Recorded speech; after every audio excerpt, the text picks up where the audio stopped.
एक गांव में हरिया नाम का दूध वाला अपनी पत्नी विमला के साथ रहता था। वह काफी लालची था। उसके पास एक भैंस और उसका एक बछड़ा था। वह अपनी भैंस का सारा दूध निकाल लेता था, जिससे भैंस के बछड़े को दूध ही नहीं मिल पाता था। अरे, एक तो इतना कम दूध देती है, ऊपर से ये बछड़ा दिन भर मुआ मुआ करता रहता है। अरे, अगर मैं सारा दूध तुझे पिला दूंगा तो बेचूंगा क्या और पैसे कैसे कमाऊंगा? हरिया भैंस को खोल देता है। जा, अब जा, जो बचा हुआ दूध है वो पिला दे अपने बछड़े को, ताकि ये फिर मुआ मुआ ना करे। हरिया गांव में दूध बेचने चला जाता है। अरे हरिया, कल से मुझे भी दूध दे जाना। हाँ हाँ भाई, क्यों नहीं, कल से तुम्हें भी दूध दे जाऊंगा। अरे विमला, सुनती हो, कल से शामू के घर भी दूध देना है। अजी, पर और दूध कहाँ से आएगा? हम पहले से ही इसका सारा दूध निकाल लेते हैं। अरे, वो दूध निकालने वाला इंजेक्शन किस काम आएगा? सुना है उसे लगाने से भैंस ज्यादा दूध देती है। पर हम सारा दूध निकाल लेंगे तो बछड़ा क्या पिएगा? अरे, मरने तो उसे, हमें क्या करना है? मुझे पैसे कमाने हैं और मैं कुछ नहीं जानता। हाँ। अगली सुबह हरिया भैंस को इंजेक्शन लगाता है और उसका सारा दूध निकाल लेता है। अरे ओ मुआ मुआ, आज से तेरा दूध बंद। अब मैं तेरे हिस्से का दूध बेचकर पैसे कमाऊंगा। हाँ। हरिया भैंस को खोल देता है। बछड़ा दूध पीने लगता है, पर भैंस को दूध नहीं आता और वह जोर जोर से आवाज करने लगता है। यह देखकर भैंस काफी दुखी हो जाती है। हरिया रोज भैंस को इंजेक्शन लगाता है और पूरा दूध निकाल लेता है, जिससे भैंस और उसका बछड़ा दोनों कमजोर होते रहते हैं। एक दिन शाम को भैंस अपनी रस्सी को तोड़ देती है और अपने बछड़े को दूध पिलाने लगती है। तभी हरिया भैंस को घास खिलाने के लिए आता है और भैंस को दूध पिलाते देखकर आग बबूला हो जाता है। अच्छा, तो तू ऐसे नहीं मानेगी। अगर तू इसको सारा दूध पिला देगी तो मैं बेचूंगा क्या? हरिया तभी डंडे से भैंस को मारने लगता है और उसे वहां से भगा देता है। जा, चली जा यहां से। अब अपने बछड़े से दूर रहेगी तो समझ आएगा तुझे। भैंस वहां से भटकते भटकते जंगल में पहुंचती है और एक पेड़ के नीचे खड़ी हो जाती है। उसकी आंखों में आंसू होते हैं। जिस पेड़ के नीचे वह खड़ी होती है, उस पेड़ पर एक चुड़ैल का साया होता है। चुड़ैल भैंस को देखकर नीचे आती है। आज तो खाना खुद मेरे पास आ गया है।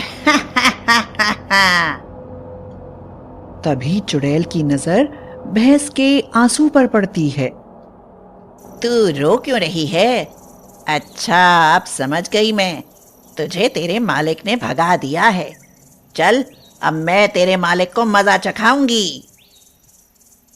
चुड़ैल उस भैंस के अंदर घुस जाती है। अगली सुबह हरिया को भैंस वहीं खड़ी मिलती है। आ गई तू।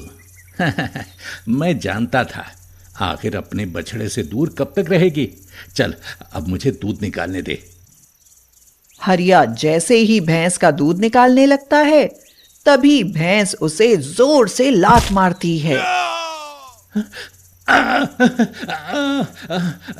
मर गया, मर गया। अरे, ये भैंस तो पागल हो गई है। मर गया रे। तभी हरिया की आवाज सुनकर विमला वहां आ जाती है। अजी, क्या हुआ? क्यों चिल्ला रहे हो? अरे भगवान, क्या बताऊं, इस भैंस ने इतनी जोर से लात मारी कि मेरी कमर ही तोड़ दी। अब तुम ही दूध निकालो इसका।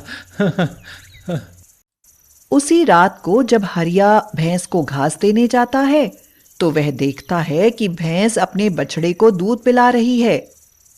अच्छा, तो तू ऐसे नहीं मानेगी। अब मैं तुझे ऐसा सबक सिखाऊंगा कि तू फिर कभी ऐसे नहीं करेगी। हरिया जैसे ही डंडे से भैंस को मारने लगता है, भैंस के अंदर से चुड़ैल निकलती है। देखती हूँ मेरे रहते तू कैसे मारता है इसे।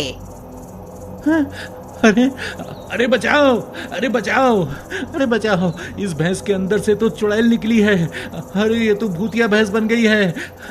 अरे कोई बचाओ। तूने इस भैंस और उसके बछड़े को बहुत परेशान किया है और अब तू मरने को तैयार हो जा। तभी हरिया की चीख सुनकर विमला वहां आ जाती है और अपने सामने चुड़ैल को देखकर उसकी आंखें फटी रह जाती हैं। एक शिकार के साथ एक फ्री। अब तुम दोनों मरोगे। विमला चुड़ैल के सामने हाथ जोड़कर खड़ी हो जाती है। चुड़ैल जी, हमें माफ कर दो। मेरे पति लालच में आ गए थे।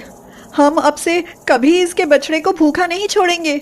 हमें माफ कर दो चुड़ैल जी, हमें माफ कर दो। हाँ चुड़ैल जी, मुझे माफ कर दो। आपने मेरी आंखें खोल दी हैं। मैं फिर कभी ऐसा नहीं करूंगा। माफ कर दो मुझे।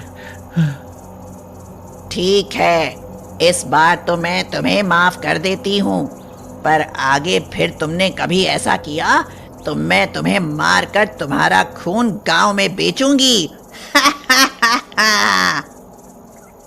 ऐसा कहकर चुड़ैल वहां से चली जाती है और उसके बाद हरिया पहले भैंस के बछड़े को दूध पिलाता है, फिर भैंस का दूध निकालकर बेचता है।